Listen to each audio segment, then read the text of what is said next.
Grace and peace. My name's Ryan. I'm the movie pastor, and I'm doing a new thing. It's called Best Movie Ever. It's where I bring in friends who are clergy, and therefore they're smart. You know, they're engaged in thinking theologically about the world around them. And I talk to them about their favorite movie and encourage them to find Jesus inside all of those movies. So this week, I'm excited to bring you Shane Montoya. He's a pastor friend of mine with the UCC. Shane, welcome. What is the best movie I ever? believe the best movie ever is Spirited Away.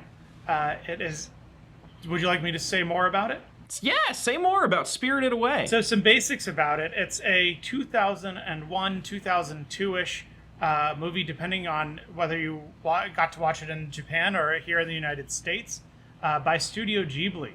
And that's a studio that's known for a number of top-tier Japanese animation films, including My Neighbor Totoro, Princess Mononoke, whole on and on, hit after hit. With it's been compared to Pixar in terms of just the number and quality of these movies, and I believe Spirited Away is really their crown jewel. It combines a lot of the themes that the studio is known for, with a good mix of action, of really quiet, haunting, and beautiful moments, and a message that I think really is universal. So yeah, I had seen one of those before. I'd seen Ponyo, and now I've seen this one. And you know, at your recommendation, it was a long time coming. But after seeing it, I gotta say, like I don't know if it's for me. I mean, it's so help me with this. The plot of this movie, and of course everything on Movie Pastor is always spoiler alert, right? So if you haven't seen the movie, go watch it first. But this is a movie about a young girl who gets lost, and she befriends a boy, and the boy, it turns out to be a dragon, but the dragon is a river. Well, it's a river spirit. River spirit. Okay. Yeah. Tell me, explain it to me, because I'm lost. For folks who haven't seen or who need to be reminded of it, Chihiro is a young girl, probably about 9 or 10, who in the beginning of the movie is moving to a new town with her parents. They take a wrong turn and end up driving down a forested country road and get to what they think is an abandoned theme park. But it turns out that it's actually a bathhouse for the spirits. Now, for those of you who know something about Japanese mythology, Shintoism in particular, now there's some debates over how much Shintoism is actually a religion as it's practiced now, but in Japanese mythology and Shintoism, there are kami, which are little gods with a lowercase g instead of one big god, and they're local spirits that inhabit the world. There's little roadside shrines. You'll still see those in Japan today. And this is a bathhouse for the spirits, a place where they can go. That is literally a safe place for them, a safe space for them away from the corrupting influence of humanity. Multiple times you'll hear spirits say something about the stink of humanity, which I think is wonderful. So they're washing that off at the bathhouse. Right, and what I think a connection that most people don't know is that that's actually relatively close, I think, to what Paul's religious worldview would have been. Paul, of course, talks about the powers and principalities, the elemental spirits of the world. He, in his worldview, in his religious life, would have also acknowledged, not worshipped, but acknowledged other minor powers that inhabited the world, the winds, things like that. Of course, it was the role of Christ to conquer and put under heel those spirits, which often meant ill for humanity. Not always, though.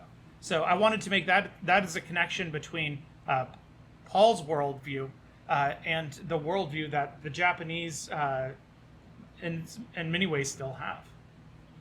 So you just took this discussion up to 11 really fast, which I love. I mean, I think one of the beautiful things about YouTube is that it's a place where you can kind of speak at the level you want to speak, and you'll find your audience. There's two encounters that I kind of want to lift up. I'm not sure how you've been doing these, but the two encounters and characters that I would love to lift up. The first is her encounter with No Face, who is that spirit that's clad all in black, but has the kind of, I think it's a no from the Japanese theater, kabuki mask on his face, that white stylized mask, which is really if you remember in the film, all he wants is to kind of have attention, to be noticed and loved, and that turns into because he does not understand interactions between social interactions. He takes that to mean that to get noticed and to be understood involves money. It's a transactional thing, and that when he gives away more, he takes more. And so he becomes the spirit of greed and a transactional relationship. And that ends up making him sick. I believe that's what Chihiro says. Being in the bathhouse was bad for him. And that makes me think a little bit about sin. And how sometimes it is the location and our circumstances, which sin is, of course, within us, but the locations and the circumstances we're in can cause it to really fester and grow into something really, really unhealthy that ends up consuming us in really bad ways. So No Face by default was kind of a neutral, lonely spirit. He was excluded from the spirit world, but then Chihiro let him in, and he had the opportunity to help her, but that got him into a context where he didn't really belong. Right, and one that, and I think this is even more true, it rewarded his worst impulses. Because when he gave out the gold, he was seen as like, oh, this is a rich client. We have to keep pleasing him, so he can give us more gold. And it feeds those worst impulses. Yeah. So I think that's a really telling thing, telling scene in that. And he finds peace towards the end of the movie with simple, honest work to help Zababa, Granny's twin sister, help her with her sewing in a simple place where he is seen as a person, not a human, but a person, and that's recognized.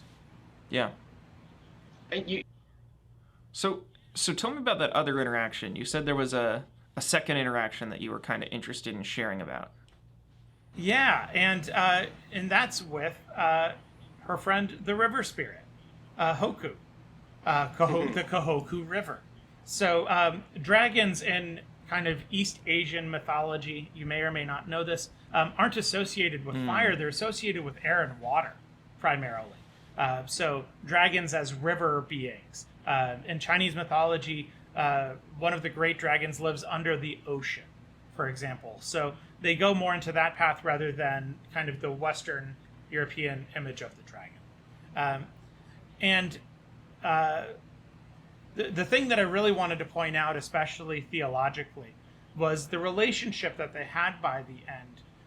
I think is a perfect encapsulation, and you've done much more Greek study than me, so feel free to correct me, of kind of agape love.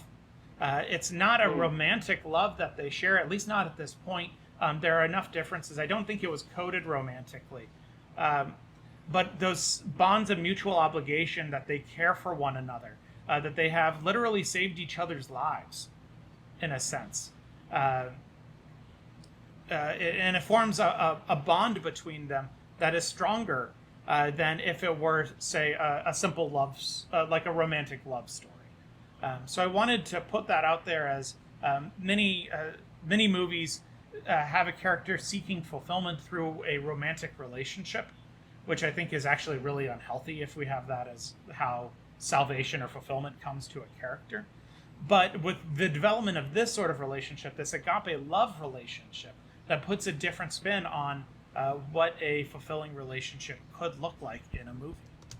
So yeah, I did not catch that. I was confused. I remember that moment when the spider guy kind of said, "Oh, they're in love." But this is what I love about this format is you guys go places that I would never go. So you hear that, and to me, I was just kind of like, they don't seem in love. But you go to Greek, which is this place we're familiar with, there being translation differences, and you recognize like, hey, there are non-romantic types of love. That's a great point. That makes so much more sense. Yeah, I mean, I've watched the movie multiple times, and I thought about it, those were What kind of love do they have? Yeah, I think there's also a lot of kind of reckoning with the past. I think is a big theme in the movie too, and of course environmentalism. One of Miyazaki's previous movies, My Neighbor Totoro, back in the 80s, was actually some people credit it with kicking off the Japanese environmental movement. Kind of this rediscovery of the natural world, its beauty, the semi-supernatural aspects or awe and reverence that we should have for it. So I don't know if you read how much reading you did about the movie, but there was when the nasty, what they thought was a mud spirit came in, and the stink spirit. Spirit, and Chihiro actually, they start pulling things out from it, and they pull out a bicycle. That was actually inspired by a real life event that happened to Hayao Miyazaki, where he went to a river cleanup day, and they pulled out a bike from the river. And I thought that was such a cool representation of once again these side-by-side worlds, how that might feel like an infected wound inside a living embodiment of the river. Yeah, that was one of those moments. Zubaba says, "I thought so," and you feel like, was that a reference to something? But it turns out it was a reference to Miyazaki's own life. Wow, that's... And who would have thought that all that was connected to a cartoon about a 10-year-old? Yeah, exactly. Well, Shane, thank you so much for talking to me. We'll have to have some more conversations offline very shortly, but let's wrap this up. And before our viewers sign off, I want to ask you, so you're a pastor, you're doing stuff, it's a pandemic, so you're doing stuff online. Would you do me a favor and plug yourself? What are some exciting things you're doing? So I have my own YouTube channel. We'll put that in the dibbly-doo, I think is what the proper YouTube name. That's the YouTuber word. The dibbly-doo. Yeah. I've been doing, I'm an interim pastor up in Connecticut, and we together have been doing worship. I've been making worship guides and doing sermon videos. So those I have available. That's been my primary online presence. I'm working to get a Facebook page up, but I currently don't have anything on it. So maybe at some point there might be. But those are my big things. It's been a pleasure to get to know you, Ryan, over the past couple of years. We met through Discord, through online chat forums. Thank you for having me on. Thank you for bearing with me and really being a guinea pig as we figure out this new format and figure out the tech aspects of it. I'll see you soon, and I'll see all of you viewers on Wednesday. All right. Bye. Thank you. See ya.